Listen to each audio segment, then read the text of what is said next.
আজকে ইনশাআল্লাহ আমি আপনাদের সাথে সূরা নিসার 17 নম্বর আয়াত নিয়ে কিছু কথা বলবো। বান্দা যখন আল্লাহর দিকে ফিরে আসে, আল্লাহ তাআলাও তখন তার বান্দার দিকে ফিরে আসেন। আল্লাহ তাআলা বলেন, ইন্নামাত তাওবাতু আলাল্লাহ।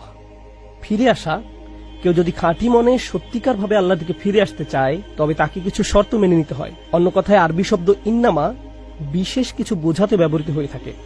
আপনি যখন প্রশান্ত হৃদয়ে আল্লাহর দিকে ফিরে আসার চিন্তা করেন, আপনি এই শর্তগুলো পূরণ করে ফিরে আসতে পারেন। তাই আয়াতের প্রথমে ইন্নামা শব্দটি ব্যবহার করা হয়েছে। আল্লাহ তাআলা বলেন, ইন্নামাত তাওবাতু আলাল্লাহ।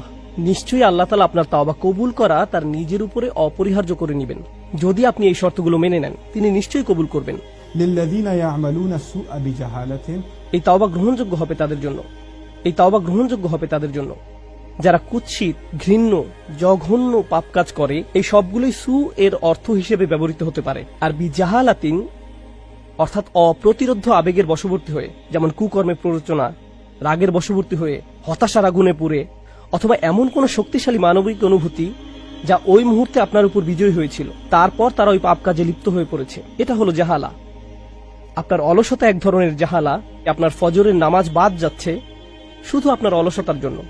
আপনার ক্রোধ এক ধরনের জাহালা, যখন আপনি আপনার পিতামাতার উপরে নিজের কণ্ঠকে উঁচু করেন। আপনার চোখের সামনে যখন কোনো খারাপ ছবি আসার পরেও আপনি টিভির চ্যানেল পাল্টাতে পারেন না, বুঝে নেবেন সেটাই জাহালা।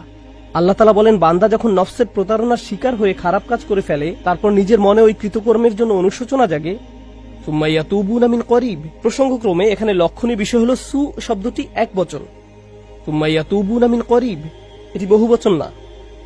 পাপ কাজটি করার সাথে সাথেই তারা আল্লাহর দিকে ফিরে আসে। পাপে জড়িয়ে পড়লে নিজেকেই আপনার নোংরা মনে হয়, নিজের প্রতি বীতশ্রদ্ধ হয়ে পড়েন, ক্রোধে ফেটে পড়েন, অথবা কখনো কখনো আশাহত হয়ে বলে ফেলেন, আমার সব আশা শেষ হয়ে গেল, আল্লাহর কাছে ফিরে গিয়ে কি লাভ? কিংবা ভাবেন, এখন আর তওবা করে কি লাভ হবে? এখন তো আল্লাহর সাথে কথা বলার কোনো অবস্থাই নেই আমার। খুবই বিব্রতকর অবস্থা। আল্লাহ বলছেন, এটা তওবা না। সত্যিকারের তওবা হলো যখন আপনি সিদ্ধান্ত নিয়েছেন আপনি আল্লাহর বিধান সজ্ঞানে আর লঙ্ঘন করবেন না, অথবা প্রকাশ্যে বা আপনার লাইফস্টাইল হিসেবে আর আপনি পাপ কাজে জড়াবেন না। তাই বলে আপনি তো ফেরেশতা না। মানুষের ভুল হতেই পারে। আবার ভুল হলে সাথে সাথে আপনি আল্লাহর কাছে বিনম্র চিত্তে ফিরে আসুন, আল্লাহর কাছে ফিরে আসুন। সুম্মা ইয়াতুবুনা মিন করিব। তারপর আল্লাহ বলেন, ফাউলাইকা ইয়াতুবুল্লাহু আলাইহিম। এবং তখন আল্লাহ আপনার দিকে ফিরে আসবেন এবং আপনার তওবা কবুল করবেন। আমার ও আপনার জন্য কথাটা অত্যন্ত গুরুত্বপূর্ণ। আমরা কখনো তওবা থেকে নিজেদের বিমুক্ত রাখতে পারবো না, কারণ আমরা কখনো গুনাহ থেকে মুক্ত হতে পারি না। প্রতিদিন আপনার জীবনে এমন কিছু ঘটবে যার জন্য আপনি অনুতপ্ত হবেন। মনে রাখবেন, সত্যিকার মুমিন তারাই যারা তাদের ভুলগুলো বুঝতে পারে।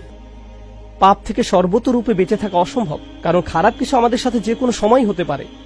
কিন্তু যখন মুমিনদের জীবনে খারাপ কিছু ঘটবে, খারাপ কিছু করে ফেলবে, সময়ক্ষেপণ না করে আল্লাহর দিকে ফিরে আসবে। আর আল্লাহ তাআলা আপনার তওবা কবুল করা তো নিজের উপর অপরিহার্য করে নিয়েছেন।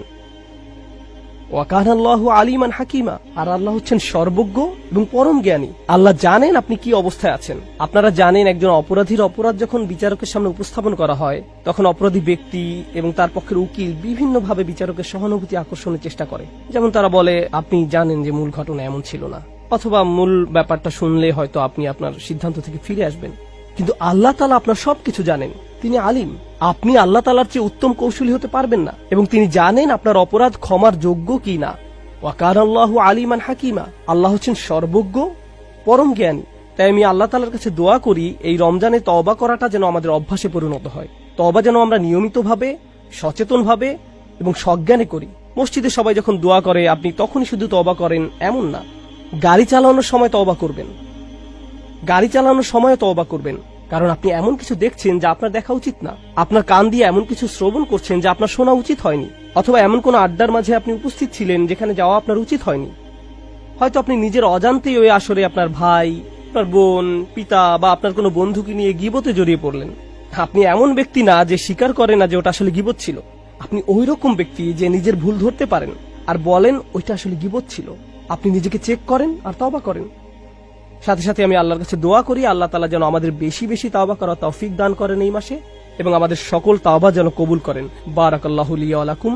ওয়াসসালামু আলাইকুম ওয়া রাহমাতুল্লাহি ওয়া বারাকাতুহু।